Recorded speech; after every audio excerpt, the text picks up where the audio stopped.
So the best practices. When you're starting off your interview, you want to start off with a little preamble. And the little preamble is something that you record.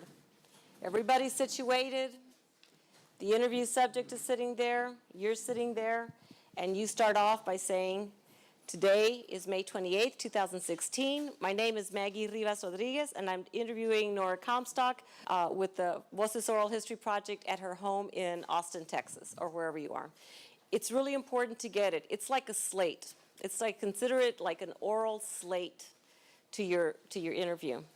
And that way, if for some reason somebody just finds this interview someplace and there's not a label, they'll know that what this is.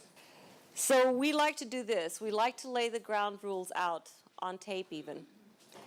We'll tell them, you know, this interview that we're doing today, the raw tape is going to be at the Nettie Lee Benson Latin American Collection at the University of Texas.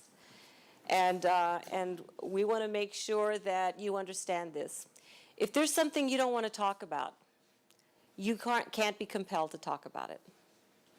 If there's something that you really want to talk about, you should interrupt us and say, hey, this is important to me. I really want to talk about that. So it's important that they kind of know that we're not there to force them to talk about something. We're not there to, we want them to understand. We want them to know that the interview is being conducted and will be available for the public at this archive. This is an important thing for them to know because they need to know that their families are going to see this. They need to know that their families are going to be able to hear what they said on the tape.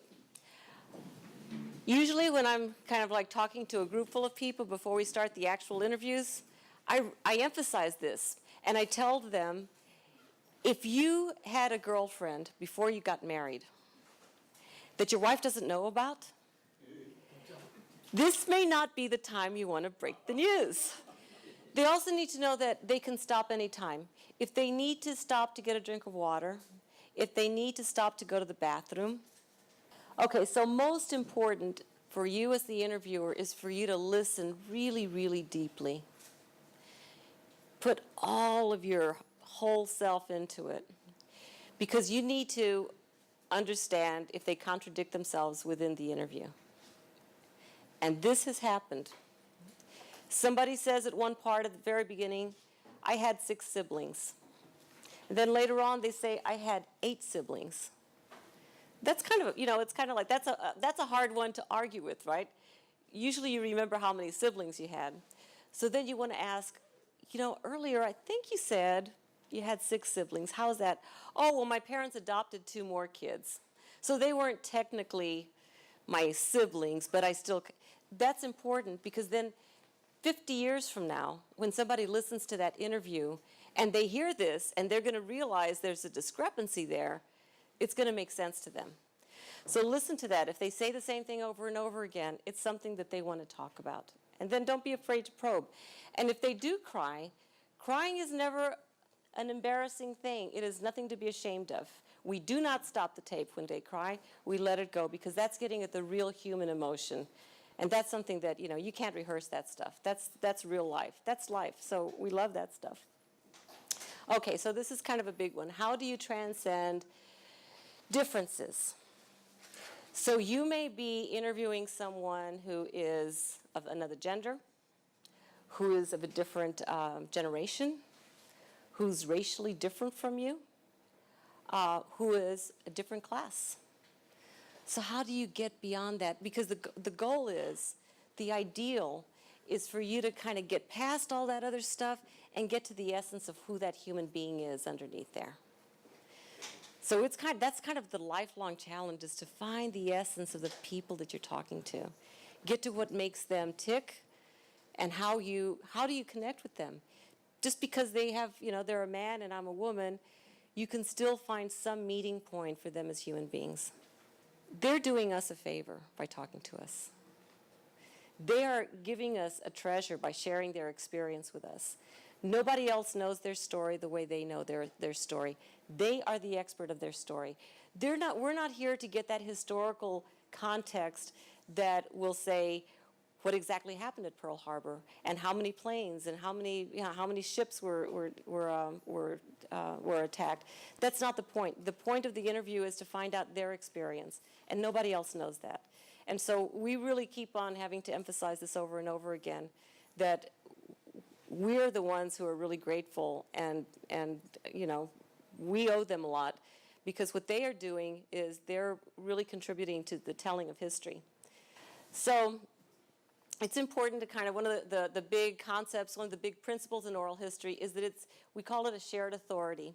And that means that it's the interview subject's story to tell, but it's your job to steer the interview. So you're not a passive receiver of the story.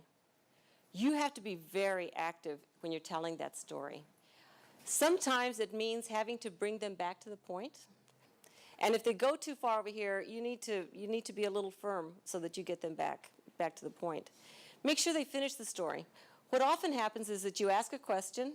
You ask them a question about their childhood, their education, right? So they start telling you a story about, when they were in elementary school and the teachers were really mean to them. And then they start going off and start talking about their grandkids, and they're going on and on. You need to bring them back, and you need to get them to finish that story about what happened to them when they were kids. And that means that you have to pay very, very close attention to make sure that you're aware when they have finished the story. And I am, and maybe this is because I was a reporter for a million years, but I do believe in interrupting people. If they're going far afield, and this is something that that's not going to be helpful to your interview, and they're going on and on and on, I will interrupt them very gently. Ask for details. This is not, you can't see this very well, but this is a care package, but you can't really. But if somebody says that they would receive care packages, you want to know what's in those care packages. And they say, yes, and they would send me beans. Oh, were these canned beans? What kind of beans were they? They'd send me tortillas. Really? Corn or flour? Most important, were they homemade tortillas? That's the kind of stuff. When you ask for that kind of detail, then you can do this. You can write, his mother would send him a care package filled with cans of jalapenos, cans of beans, flour tortillas, and cajeta. You can only ask that, you can only write that if you've asked all those questions. And I know that sometimes they feel like you're really getting nitpicky and you're really going overboard, but that's one reason, that we want to be able to show to have an idea of what exactly is going on. The other part of this is getting, and I mentioned it earlier, getting anecdotes. So sometimes they'll say, they would get a big care package from back home. What did you do with that care package? Did you hoard all the stuff inside and not let anybody have some? Or did a bunch of guys get together and you shared all that stuff? How did you exactly do that? So you want to find out, kind of like think about it in terms of you're thinking on different angles all the time. One part is you're thinking about the details of that thing, and then you're following that item or that event from the very beginning all the way through. So the mother is making the tortillas, and then she's shipping them, and then when he gets there, what happens to those tortillas? So if you kind of think that way, then you can kind of think like the chronology of it, the detail of it. So you need to not talk over the interview subject. For one reason is if you try to go back and edit those in any way, it's going to be impossible to edit that into a sound bite of any kind. It's going to be really hard. The other part is it's hard to hear. It's hard to hear what that person was. It's almost like they're leaving off the last 2 or 3 syllables of their sentence, and the interviewer is talking over them. It doesn't happen that much, but it's something to watch out for. So kind of a better way of doing it is let the interview subject complete his or her thoughts, and then just wait for one beat, just like tap down your foot, and then ask the question. And that way, they may want to say something else. They may want to kind of continue on that vein before you jump in and ask another question. Really good question? Why? Just the simple why question. Why did that happen that way? How did that happen? And when you get to the whys and the hows, you can get all kinds of great details. You know, hopefully the ideal is that you will be mic'd as well as the interview subject. So your voice, you're asking the questions, is going to be picked up. So please avoid this. Uh-huh. Huh.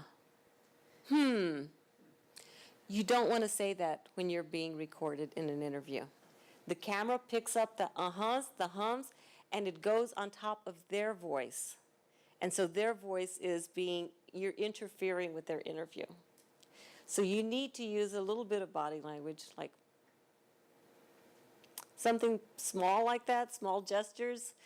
I mentioned a while ago that I learned this new thing is if you keep on, that encourages them to go on the same line, and they may be starting to get into an area that they're really not super, that they're looking for your approval, and so you want to avoid that. But do not, other than you asking the question, we don't want to hear your voice.